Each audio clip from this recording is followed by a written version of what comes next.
इस वीडियो में हम लोग डिस्कस करने वाले हैं how to claim the TDS refund online. जी हाँ, तो आजकल देखिए हर जगह आपका टीडीएस कट जाता है। अब ये टीडीएस जो है गवर्नमेंट को डिपॉजिट भी होता है और बाकायदा इसको आप रिफंड भी क्लेम कर सकते हो। लेकिन भाई उसका रिफंड का प्रॉपर क्या प्रोसीजर रहता है, टीडीएस का रिफंड कब पॉसिबल होता है, कौन सी सिचुएशन कौन सी कंडीशन में पॉसिबल होता है, उसकी आईटीआर फाइलिंग भी कैसे होती है, कौन सा आईटीआर फॉर्म आपको फाइल करना पड़ता है किस सिचुएशन के अंदर, तो भाई ये पूरा डिटेल के अंदर वीडियो होगा। तो सब कुछ जानने को मिलेगा एक ही वीडियो के अंदर, तो पूरा वीडियो भाई जरूर देखिएगा। साथ में भाई बताना चाहूंगा, अगर आप अफोर्डेबल कॉस्ट के ऊपर एक एक्सपर्ट के थ्रू आईटीआर फाइलिंग करा के अपना रिफंड क्लेम करना चाहते हो तो उसकी लिंक भी मैंने डिस्क्रिप्शन बॉक्स में दे रखी है। तो चलिए गाइस शुरू करते हैं। तो भाई सबसे पहले बात कर लेते हैं कि टीडीएस डिडक्ट कब होता है। तो देखिए बहुत सारी सिचुएशंस होती है, कंडीशंस होती है। एग्जांपल के लिए कहीं पे आप जॉब कर रहे हैं, अगर आपकी सैलरी जो है 7 लाख रुपए से ज्यादा है न्यू टैक्स रिजिम के अंदर, तब आपका टैक्स डिडक्ट होगा। या आपकी मान लीजिए 5 लाख से ज्यादा है ओल्ड टैक्स रिजिम के अंदर, तो आपका टीडीएस जो है एम्प्लॉयर डिडक्ट करता है, गवर्नमेंट को जमा करा देता है।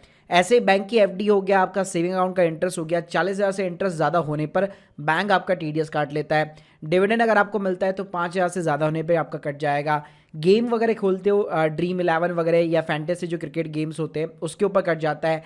एनआरआई हो तो आपको कोई भी पे आउट मिलता है तो उस पर टीडीएस कटता है।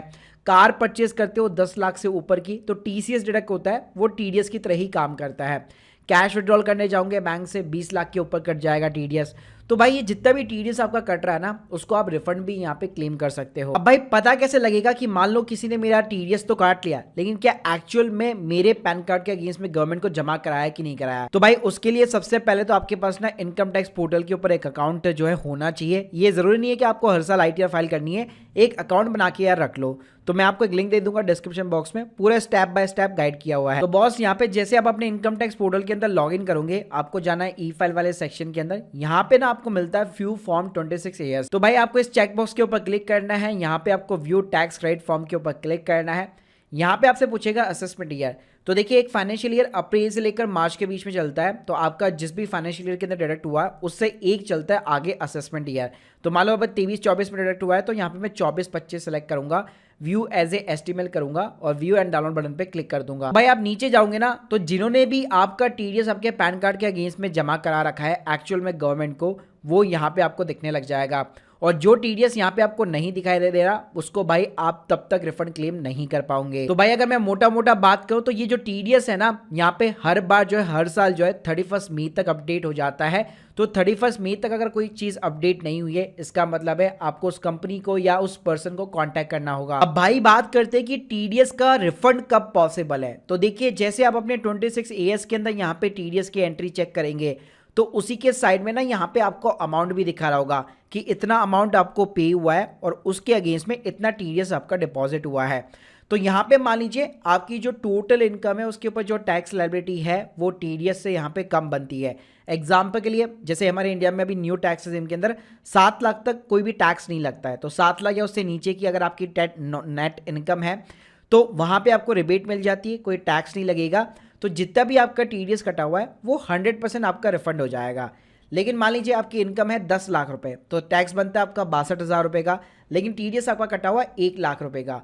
तो इस 1 लाख में से 62,000 की टैक्स लायबिलिटी पहले सेट ऑफ होगी और बाकी का जो एक्सेस आपका टीडीएस कटा हुआ है वो आपको रिफंड मिल जाएगा। तो ओवरऑल अगर मैं समराइज करूं तो टीडीएस रिफंड तभी पॉसिबल है जब आपकी टैक्स लायबिलिटी कम हो और टीडीएस ज्यादा हो। अब भाई बात करते हैं कि चलिए हमें ये समझ में आ गया कि टैक्स लायबिलिटी भाई मेरी कम है, टीडीएस रिफंड हो जाना चाहिए, तो उसका प्रोसीजर क्या रहता है। तो भाई उसके लिए आपको हर साल फाइल करनी पड़ेगी इनकम टैक्स रिटर्न। जी हाँ, तो बाकायदा आपको जो है ड्यू डेट के पहले फाइल करनी पड़ेगी। ड्यू डेट आपकी 31 जुलाई और बिल डेट की 31 दिसंबर होती है।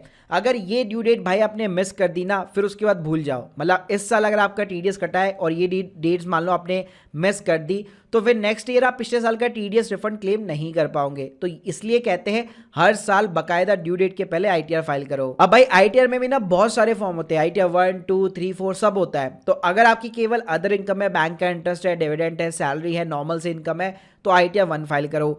आईटीआर 2 स्टॉक मार्केट है, म्यूचुअल फंड्स है, सैलरी है, गेमिंग की इनकम है या फिर कैपिटल गेन है, तो तब फाइल करो। आईटीआर 4 आपका बिजनेस के लिए हो गया, बैंक का इंटरेस्ट है, सैलरी है। और आईटीआर 3 के अंदर आपकी सारी इनकम आ जाती है। तो भाई होता क्या है, जैसे आप स्क्रीन के सामने दे सकते हो, जैसे यहाँ पे आप आईटीआर फाइल करते हो, गवर्नमेंट उसको प्रोसेसिंग करती है और जैसे ही वो प्रोसेसिंग आपकी कंप्लीट होती है तो आपको with in the 1 to 3 months यहाँ पे रिफंड बेसिकली इश्यू हो जाता है। तो आप मेरी स्क्रीन के सामने देख रहे हो, हर साल यहाँ पे हम लोग अपना जो है रिफंड क्लेम करते हैं बकायदा।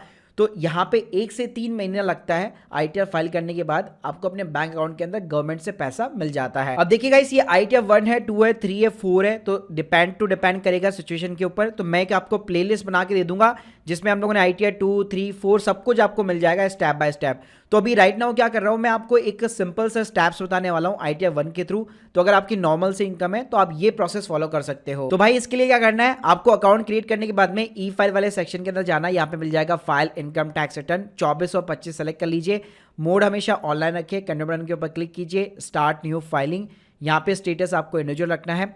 ITR फॉर्म के अंदर ITR 1 आपको सेलेक्ट करके रखना है, प्रोसीड करना है, लेट्स गेट स्टार्ट बटन पे क्लिक करना है। ये आपसे पूछेगा क्यों फाइल कर रहे हो भाई, तो अदर रीजन यहाँ पे सेलेक्ट कर लो, कंटिन्यू बटन के ऊपर क्लिक कर दो। गाइस यहाँ पे हमें एक एक शेड्यूल को कंफर्म कराना है, लेकिन उसके पहले आप ये डिसाइड कर लो कि यहाँ पे TDS के अगेंस्ट में यहाँ पे जो ये इनकम आ रही है वो किस चीज की है। इसको एक और चेक करने का तरीका है, यहाँ पे टॉप पे आपको ना एक AIS का बटन मिल जाएगा। तो यहाँ पे भाई आप देख सकते हो आपके पैन कार्ड के अगेंस्ट में गवर्नमेंट के पास में जो भी आपकी TDS की जो इनकम शो हो रही है वो किस चीज की है। तो बकायदा आपको दिखाता है, ये डिविडेंड की इंटरेस्ट है, डिपॉजिट है, आपकी बिजनेस की इनकम है, सैलरी की इनकम है। तो ये सारी चीजें आपको यहाँ पे दिखाई देगी। अब मान लीजिए एक बार आपने डिसाइड कर लिया, आपको पता लग गया कि ये मेरी सारी मान लीजिए बैंक का इंटरेस्ट है, उसके ऊपर मेरे को जो इंटरेस्ट मिला था उस पर मेरा TDS घटा हुआ है। यहाँ पे सबसे पहले आपको जनरल इन्फॉर्मेशन में आना पड़ेगा, नेचर ऑफ एम्प्लॉयमेंट सिंपली अपना अदर्स चूज कर लो। नीचे आप जाओगे, यहाँ पे कुछ भी छेड़छाड़ करने की जरूरत नहीं है, न्यू टैक्स में आपको जो ऑप्ट इन करके रखना है। नीचे आप देख सकते हो यहाँ पे आपको बैंक डिटेल्स मिलेगी। ध्यान रखिएगा यहाँ पे अगर आपकी बैंक डिटेल्स ऐड नहीं है तो पहले आपको अकाउंट नंबर IFSC कोड डालकर उसको वैलिडेट कराना पड़ेगा, क्योंकि भाई आपका जो रिफंड है ना TDS का वो इसी अकाउंट के अंदर यहाँ पे क्रेडिट होने वाला है। उसके बाद में भाई यहाँ पे आपको जाना है ग्रॉस टोटल इनकम के अंदर। यहाँ पे कुछ क्वेश्चन पूछेगा, आपको सिंपली जो है सभी को स्किप कर देना है। अब यहाँ पे देखिए बहुत सारे शेड्यूल मिलेंगे, सैलरी का मिलेगा, प्रॉपर्टी का मिलेगा, अदर सोर्सेस मिलेगा। तो आपको ये देखना है कि 26 AS में आपको कौन कौन सी इनकम दिखा रहा है। एग्जांपल के लिए मान लो आपको दिख गया कि यहाँ पे फलाना बैंक ने मेरे को इतना इंटरेस्ट या टोटल अमाउंट पे किया है और उसके अगेंस्ट में इतना मेरा यहाँ पे TDS कटा हुआ है। तो आपको जाना है इनकम फ्रॉम अदर सोर्सेस वाले कॉलम के अंदर। यहाँ पे आपको ऐड डिटेल्स के ऊपर क्लिक करना है। आपका जितना भी सेविंग अकाउंट का इंटरेस्ट है वो आप इस कॉलम के अंदर डाल सकते हैं। आपका जितना भी FD का इंटरेस्ट है वो आप इस कॉलम के अंदर डाल सकते हैं। इसके अलावा कोई ऐसी इनकम है जहाँ पे आपका TDS कटा हुआ है लेकिन यहाँ पे मान लीजिए आपको कॉलम नहीं दिखाई दे रहा है, तो यहाँ पे सबसे बेस्ट है एक एनी अदर करके आपको कॉलम मिलेगा। इसके अंदर आप अपनी पूरी इनकम डाल सकते हैं और एक हल्का सा डिस्क्रिप्शन डाल सकते हैं। उसके बाद में गाइस आपको टोटल डिडक्शन में जाना है। यहाँ पे आपको कुछ भी नहीं करना, सिंपली उसको कंफर्म कराना है। फिर जाना है आपको भाई टैक्स पेड वाले कॉलम के अंदर, और यहाँ पे इस कॉलम के अंदर आप देखेंगे जितना भी आपका TDS कटा हुआ है बकायदा यहाँ पे टोटल TDS का अमाउंट, और यहाँ पे आप करेंगे तो एक एक एंट्री आपको दिखाई देगी। लास्ट कॉलम में टोटल आपकी टैक्स लायबिलिटी बनती है। तो जैसे मैं बताया था कि 7 लाख के नीचे इनकम है तो कोई भी टैक्स वगैरह वैसे नहीं बनता है आपका, नॉर्मल अगर आपकी इनकम है तो यहाँ पे आपको सिंपली कंफर्म करना है। और जैसे आप प्रोसीड करेंगे तो आप देख सकते हैं ऊपर ही आपको दिखा देगा you are the eligible for the refund of the जितना भी आपका अमाउंट रहेगा। अब गाइस कुछ नहीं करना है, यहाँ पे आपको चेक बॉक्स पे क्लिक करना है, नीचे जाना है, प्रोसीड टू प्रीव्यू बटन पे क्लिक करना है।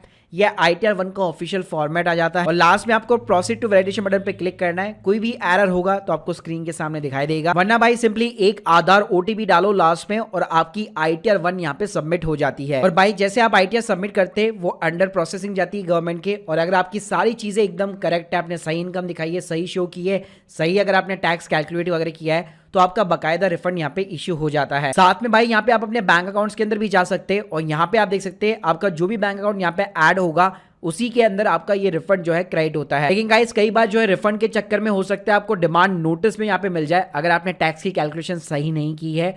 तो अगर आपका अच्छा खासा TDS का रिफंड का अमाउंट है तो डेफिनेटली मैं आपको रिकमेंड करूंगा हमेशा आपको एक टैक्स कंसल्टेंट की जरूर मदद लेनी चाहिए। तो guys hope you like this video, please subscribe channel. अगर आप लोग के कोई भी डाउट्स है कमेंट बॉक्स के अंदर जरूर बताइए और हमसे कॉन्टैक्ट या ITR फाइलिंग कराने के लिए link in the description box. Thank you guys, thank you very much.